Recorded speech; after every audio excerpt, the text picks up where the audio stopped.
Oi, turma do livro Curas Espirituais à Luz da Doutrina Espírita, Maria Fátima Ramos, Rafael Papa, Sérgio Scherce Júnior, Dr. Ludwig. Na segunda parte, a Gênese, capítulo 1, Caracteres dos Milagres. Nós vamos no texto Deus faz milagres. Quanto aos milagres propriamente ditos, nada sendo impossível a Deus. Sem dúvida, Ele os pode fazer e os faz. Em outros termos, derroga as leis que estabeleceu. Não cabe ao homem prejulgar os atos da divindade e os subordinar à fraqueza do seu entendimento. Entretanto, temos como critério de nosso julgamento, com respeito às coisas divinas, os atributos do próprio Deus. Ao soberano poder alia a soberana sabedoria, de onde é preciso concluir que ele nada faz de inútil. Por que, pois, faria milagres? Para testar o seu poder, disse, mas o poder de Deus não se manifesta de maneira bem mais impressionante pelo conjunto grandioso das obras da criação, pela sabedoria previdente que preside as suas partes mais íntimas como as maiores, pela harmonia das leis que regem o universo, do que por algumas pequenas e pueris derrogações que todos prestidigitadores sabem imitar? Que se diria de um sábio mecânico, que para provar a sua habilidade desarranjasse o relógio que construísse, obra-prima da ciência, a fim de mostrar que desfaz o que fez? Seu saber, ao contrário, não ressalta da regularidade e da precisão do movimento. A questão dos milagres, propriamente ditos, não é, pois, da alçada do espiritismo, mas apoiando-se sobre esse raciocínio que Deus nada faz de inútil, emite essa questão que, os milagres não sendo necessários à glorificação de Deus, nada no universo desvia-se das leis gerais. Deus não faz milagres porque, sendo as suas leis perfeitas, não tem necessidade de derrogá-las. Se há fatos que não compreendemos, é porque nos faltam ainda conhecimentos necessários. Admitindo que Deus pudesse, por razões que não podemos apreciar, derrogar acidentalmente as leis que estabeleceu, essas leis não seriam mais imutáveis, mas ao menos é racional pensar que só Ele tem esse poder. Não se poderia admitir, sem lhe negar a onipotência, que seja dado ao espírito do mal desfazer a obra de Deus em fazendo de sua parte prodígios para seduzir mesmo os eleitos, o que implicaria a ideia de um poder igual ao seu. É todavia o que se ensina. Se Satanás tem o poder de interromper o curso das leis naturais que são a obra divina, sem a permissão de Deus, ele é mais poderoso do que Deus.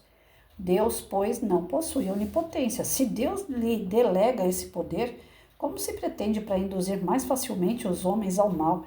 Deus não é mais a soberana bondade. Num e no outro caso, é a negação de um dos atributos sem os quais Deus não seria Deus. A Igreja também distingue os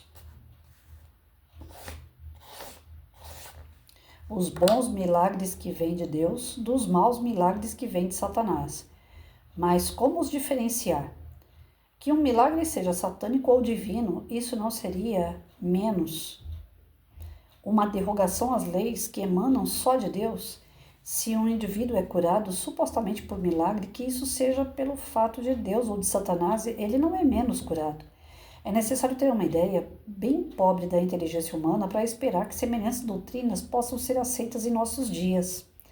Estando reconhecida a possibilidade de certos fatos reputados milagrosos, disto é necessário concluir que qualquer que seja a fonte que se lhes atribua, são efeitos naturais dos quais espíritos ou encarnados podem usar, como de tudo, como de sua própria inteligência e de seus conhecimentos científicos para o bem ou para o mal, segundo a sua bondade ou sua perversidade.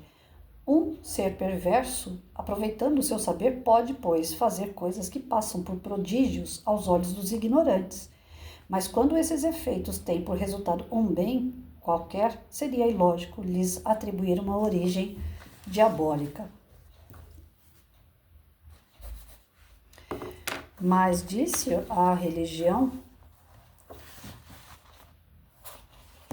se apoia sobre fatos que não são nem explicados e nem explicáveis. Inexplicados, talvez, inexplicáveis é uma outra questão. Sabe-se as descobertas e os conhecimentos que o futuro nos reserva? Sem falar do milagre da criação, maior de todos, sem contradita, e que hoje entrou no domínio da lei universal, não se vê já sob o império do magnetismo, do sonambulismo, do espiritismo.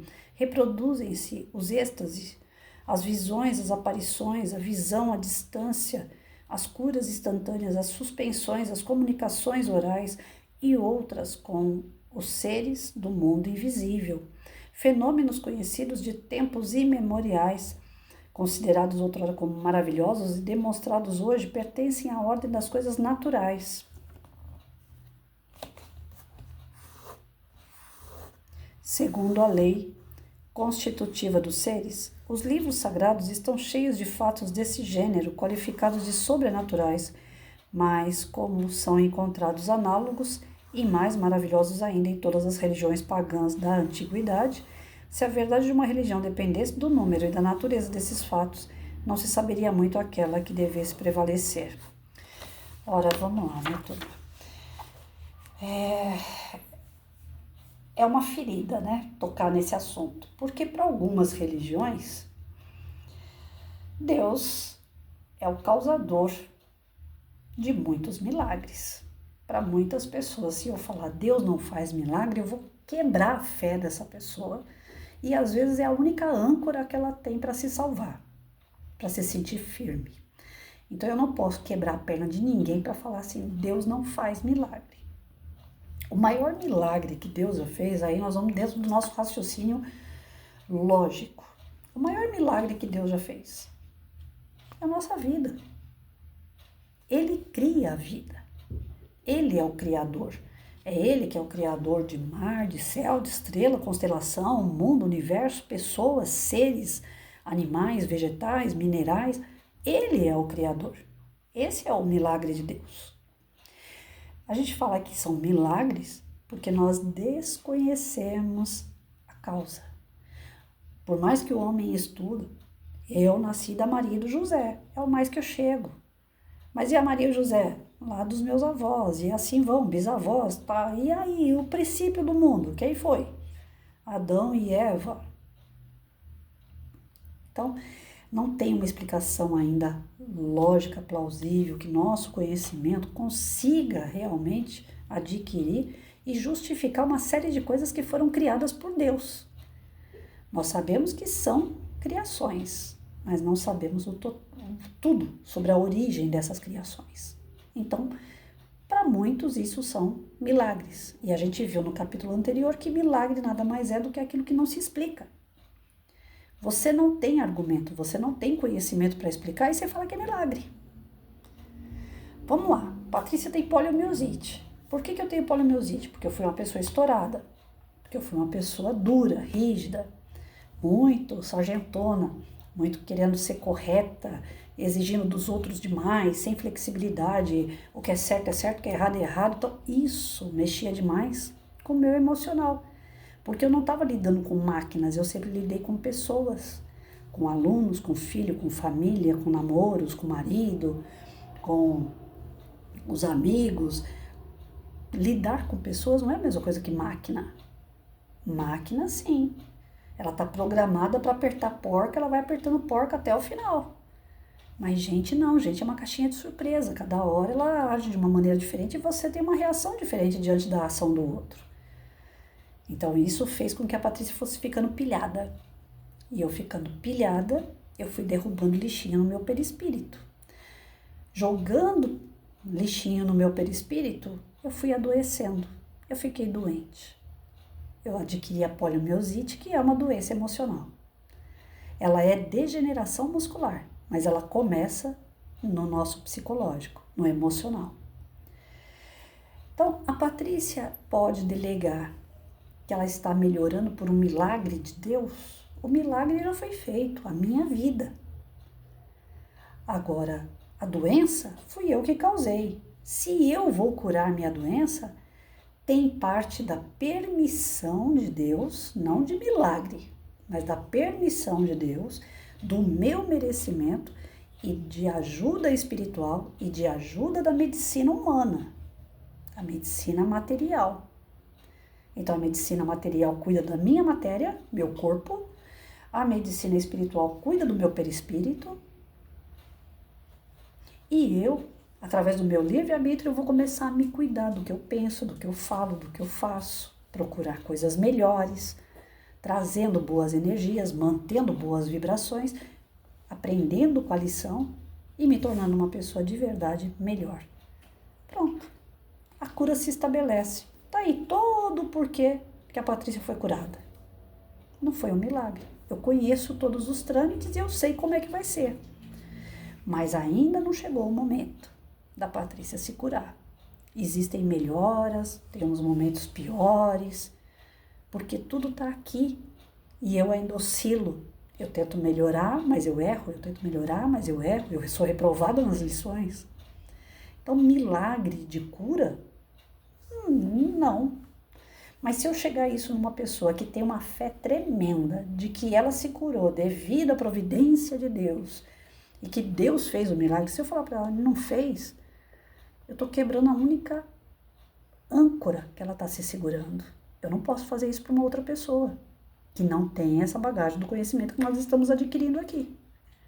Então eu tenho que aceitar a explicação do outro, a fé do outro, a crença do outro, por mais que não seja a mesma que a minha. Dentro do Espiritismo, nós não acreditamos em milagres de Deus. Nós acreditamos que Ele atua. O maior milagre é a nossa vida. E depois Ele vai atuando na nossa vida. Ele vai mandando mensageiros, Ele vai mandando os protetores, os mentores, Ele coloca pessoas encarnadas boas para nos direcionar, para ajudar, para dar força. Mas Ele lá deixou ficar doente, não foi à toa. Não é por maldade. Você está colhendo o que você plantou. E Ele só vai tirar de você isso quando você tiver merecimento. E existe todo um trajeto para você ter esse merecimento. Não é da noite para o dia. Senhor, eu me arrependo. Amém? Não. Se fosse assim, era muito fácil. Eu mato uma pessoa, Senhor, me arrependo. Amém. Eu vou lá e assalto um banco. Senhor, me arrependo. Amém. E aí Deus faz o milagre de limpar minha alma e eu ficar puro, de repente. Não. E o meu mérito, e o meu livre-arbítrio? Onde que vai parar no meio disso tudo? Então, nós temos livre-arbítrio, nós temos encarnações, oportunidades. Ora vem como homem, ora vem como mulher. Ora vem com saúde física, ora vem faltando saúde física. E tudo decorrente das ações nossas, de encarnação em encarnação. Tem coisa que a gente acerta e coisa que a gente erra. E a gente só vai recebendo mediante o nosso merecimento. A intervenção do campo espiritual se deve ao nosso merecimento, quando chega a nossa vez. Não é que a gente está numa fila, não, esperando a vez, né? Nossa vez, porque a gente tem merecimento. Então, Deus vai agir em nós se a gente estiver próximo dele. Como é que a gente se aproxima de Deus? Sendo mais amoroso. Quanto mais amor a gente tiver, mais próximo de Deus a gente está. Deus é amor. Então, não adianta querer do nosso Pai que Ele faça tudo por nós, porque senão Ele teria já criado a gente pronto. Perfeitinho. Todo mundo perfeito. Todo mundo azul. Olha que lindo. Mas não foi isso que Deus fez. Ele criou todo mundo simples e ignorante. E com um negocinho chamado livre-arbítrio. Toma, para cada um. Agora vocês é que vão caminhar. Vocês é que vão crescer. Eu, como pai, eu fico orientando, protegendo, ajudando. Mas Ele não vai fazer nada por ninguém. Jesus, quando esteve aqui, com essa missão de mostrar pra gente o que é um espírito perfeito, o que é um espírito puro, em momento nenhum Ele virou para alguém e falou assim, vem aqui que eu vou tirar o seu problema. Todos que tocaram Ele, todos que melhoraram, todos que se curaram, foi mediante a própria fé. Acreditar de verdade que iriam ser curados. Jesus sempre falava, quando alguém falava para Ele, obrigado, o Senhor me curou, Ele falava, quem te curou foi tua fé. Jesus nunca falou, vem cá que eu vou tirar tudo. Não. Ele tirava mediante a fé. Ele fazer por nós, não. Fazer o que nós temos que fazer, Jesus não pegou a cruz de ninguém, não. A cruz que ele pegou lá foi simbólica para mostrar para a gente que todo aquele sofrimento era por amor. Aquele sofrimento demonstrava compaixão, aquele sofrimento demonstrava caridade, aquele sofrimento demonstrava amor. É isso, Jesus veio para ensinar amor. Mas ele não veio para tirar todos os problemas do mundo, não. Mas vou eu falar isso para quem acredita que Jesus veio para tirar todos os pecados do mundo. A pessoa vai falar que eu estou errada. Assim como eu creio que na crença dela, quem está errado é ela. Mas eu não posso me interferir. A minha crença é minha, do outro é do outro, eu tenho que respeitar. Jesus veio para ensinar, não veio para tirar, não veio para resolver tudo sozinho. E a nossa parte? E o nosso livre-arbítrio? E a nossa evolução, que é individual, como é que fica? Jesus só veio para orientar. Mas nem ele veio para resolver tudo para todos e deixar tudo redondinho. Se fosse assim, a gente já estava vivendo aí num planeta superior, né? Só de anjos. E não é bem isso que a gente tem em volta, né?